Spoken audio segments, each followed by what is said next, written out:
emotional clarity and strength. Emotional clarity and strength creates the gravitational pull of your influence. People are either drawn to you or they move away from you because they're not quite sure, because that scorecard's coming into play and they haven't quite worked things out. So emotional clarity and strength is what we're talking about when we're talking about drawing people to you. Now, emotional clarity is being in tune with and accurate about your own emotions and the thoughts that go on in your head. So clarity is being in tune with your own emotions and your own thought processes. Emotional strength is the difference between reacting and responding. So strength is whether you're reactive or responding. Now, the difference here is critical when it comes to building your reputation. If you think of I'll paint a negative example of when somebody is very reactive. We've probably been involved through our working lives where you've seen or been the participant in when a manager or a person higher up the leadership ladder has gone off their trolley at somebody else in their organisation. They've just yelled and screamed, they've reacted in a negative manner, they've gone off their trolley at this particular person, and there's been other people in the corporate environment or the work environment around them. Now you think what happens. You've got a manager going off at a younger person, everybody else that's in that room suddenly stops, they all get awkward, nobody knows where to look, they're really uncomfortable, they no longer want to create any eye contact, they're not sure how to now interact with this person or how they feel about this person. They then get over that instant, oh my God, what's going on, and then from there they start to provide their opinions of how they should have acted or how they should have done this and they should have done that. So everyone starts creating their opinions on the negative scenario. And all that's really occurring here is this person has now created a negative reputation for themselves. They've reacted in a manner that has given people that real sense of that hinky feeling, and this just was really uncomfortable for them. And they're now in a position that they're going to need to build trust with the other staff members that were around them. They've got a reputation now for being reactive, and people no longer know how to respond and be with them. So they've actually created negative influence and they've actually created away from them. So that's an example of what happens when someone's very, very reactive. Responding just is simply being in a more balanced state, is being more open to communicate with people. It's being prepared to listen and provide and acknowledge the viewpoints of others, and being less reactive. Now, I will go on to say that yes, people will annoy us and will get on our goat, but the key thing is to remain as balanced as you can in the situation, because the more balanced you are and the more open you are to other people's viewpoints, and the more you respond as opposed to react, the more people are going to go, oh, you know, they're not going to think anything of it. You're not repelling people and moving people away from you. The other key for me is a very, very, very important one. The key to emotional strength and clarity is to be of service to other people without the emotional attachment to returns. Yes, we all have monetary scenarios that we need to fill for ourselves, but the focus is to be of service first without the emotional attachment to what we're going to get out of it, knowing that by providing great customer service or great service in general, people will come to us because and we will get those returns because of the reputation and the service that we provide. And by focusing on the other person in a genuine and truly curious manner. If you think about children when they're really little and they're perhaps in that sort of crawling stage, how curious they are. They want to discover anything. They get the dirt out of the pot plant and eat it because they want to discover it. They're exceptionally curious. And this is something that we tend to forget and don't tend to have as much as adults. We don't have that curiosity factor. We're not curious enough about people. But when you tap into being curious about other people, it creates a much more genuine feeling, and it makes it much easier to get into really great conversations with people. So let me explain that a little bit further. When you're not attached to the returns, but you know there will be returns, it gives you a different way of approaching people or interacting with people.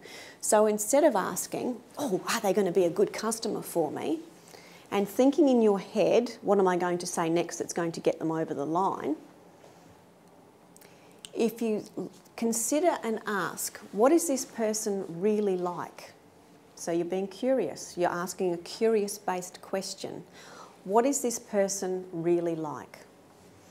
What is most important to them? You get a better insight into how you can provide great service to people when you work out what is most important to them. And what do they love to do? And when you have a focus, or your focus is like a torch, wherever you shine it, wherever you point it or wherever you shine it, is where the focus lands. So if you're focusing on other people and asking great questions, your torchlight is focused on them. But when you are asking questions such as, are they going to be a good customer to me? What do I need to say next? Your focus is on yourself. It is not on the other person. By developing this high sense of curiosity in others, you actually touch lives. People feel different about you. You make them feel special. When you make people feel special, you enhance your reputation. People want to be around you.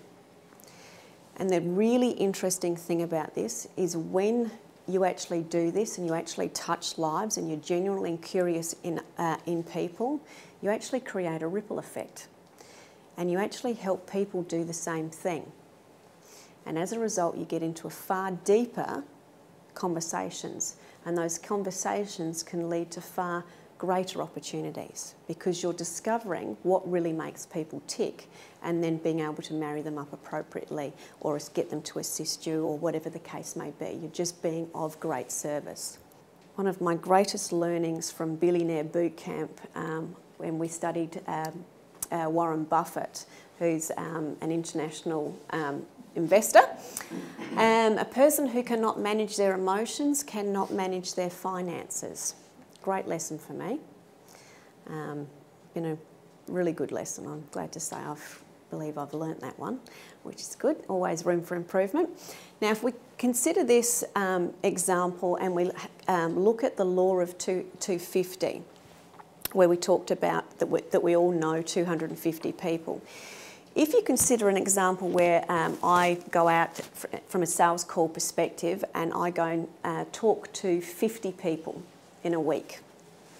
But in that week, I managed to upset 2 people out of that 50 that I've seen that week. Those 2 people can negatively affect and negatively talk about you and the experience they've had with you because you've upset them. They can negatively affect the reputation that you're creating, the influence that you're trying to create in 12 months to 12,500 people. 2 people that you annoyed out of 50. But if you look at halving that and just looking at a figure of 6,000 people in a 12-month period, can we all afford to upset 2 people and have potentially 6,000 people be influenced away from us?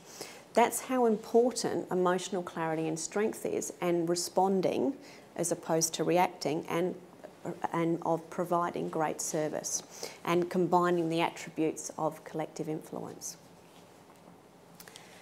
Master networkers turn 5-minute conversations into lucrative business and grow great networks because they focus their actions on looking out for the other person's interests by asking great questions and serving their needs. Rather than aspiring to be self-serving, they seek to be of great service. And as a result, they become enormously influential themselves. Think of Mother Teresa as an example. So how does gravitational pull occur? When you improve your emotional clarity and strength, everything in your life improves. You get into better and deeper relationships. Your communication becomes more open. You can have those more difficult conversations that you need to have with people, but you can do it in a very balanced manner. When you have great communication and you're in great relationships, you have a lot less stress, generally speaking, and as a result of that, your health improves. When all of these things tick into place, your opportunities start popping up more frequently. The connections that you have around you, the network that you have around you also improves because they're starting to see the value that you have to deliver and they start providing you with great referrals. And as your attraction factor increases in line with that value and service that you're providing, so does your reputation. And as you and your reputation touch lives by being genuinely curious and truly interested in people, that is what creates the power that draws people and opportunities to you because you've combined these attributes together, which is the collective influence.